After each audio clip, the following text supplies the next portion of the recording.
Office is an interesting one.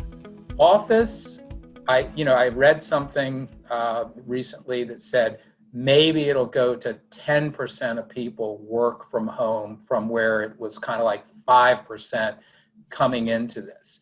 And at some level, I think there are a couple good signs here. Facebook actually leasing 750,000 square feet in New York City for the future. Did you broker that, Jay? I did not, unfortunately. Oh, what a shame.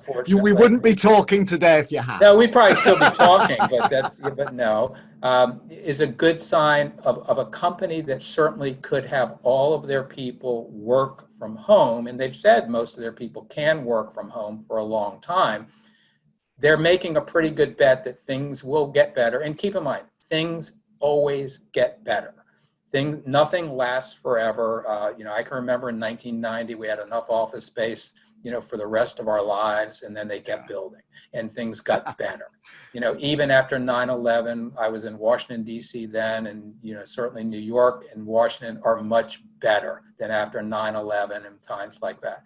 So, this too will pass. It just will take time, and it's a question of how long and how deep it will get. And now you mentioned industrial. Let's touch on that. Sure. I don't know if you saw the news this morning, but the news this morning is Amazon's thinking of either buying Simon or buying. Yeah, I did see that. That's really interesting, isn't it? So, at some level, if you think that through, it's funny, I commented to my wife and she said, so the Nordstrom's that might be empty is going to become an Amazon distribution center? And I said, potentially, especially if it's close to a major metropolitan area and the zoning will allow for it and the use of the building will allow for it. But I think it's a very creative reuse of retail.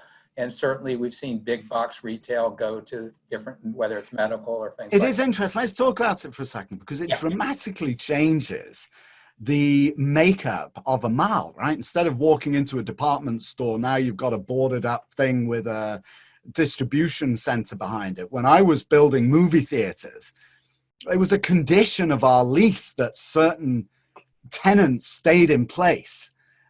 In fact, actually, people made it a condition of their lease that we stayed in business, right?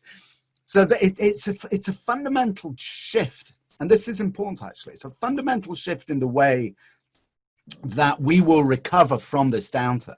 Is that certain asset classes are going to fundamentally change, right? Hospitality, even offices, and we've talked about that, but instead of densification, right, inside the office, more and more people packed into smaller areas, that people will spread out even inside offices, right, to take it because they need more social distancing, etc.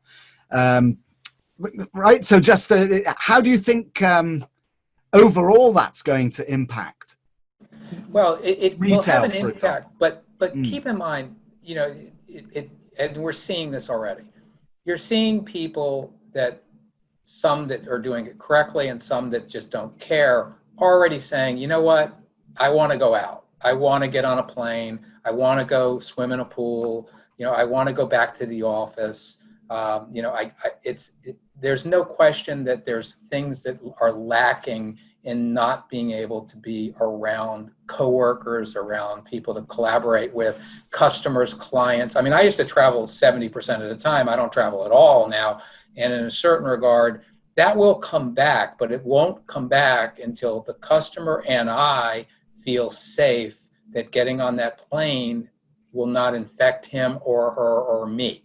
And so that's where, but keep in mind, that will be time. And we're not talking 10 years. We're talking hopefully 2, or a year and a half, or even sooner, depending on which. That's the other thing. As much as I'd like to say we all watch CNN or Fox or other, none of us are infectious disease experts, so we have no clue on what's really going to happen, including some of our political leaders. So it's hard to really make judgment here, but the schools, like you said, need to reopen. People need to get back to work. And I hate to make just broad statements that it'll never be like it was. The question is, and this is what we're focused on, is how much damage and opportunity will be done in the next 1 to, let's say, 3 years.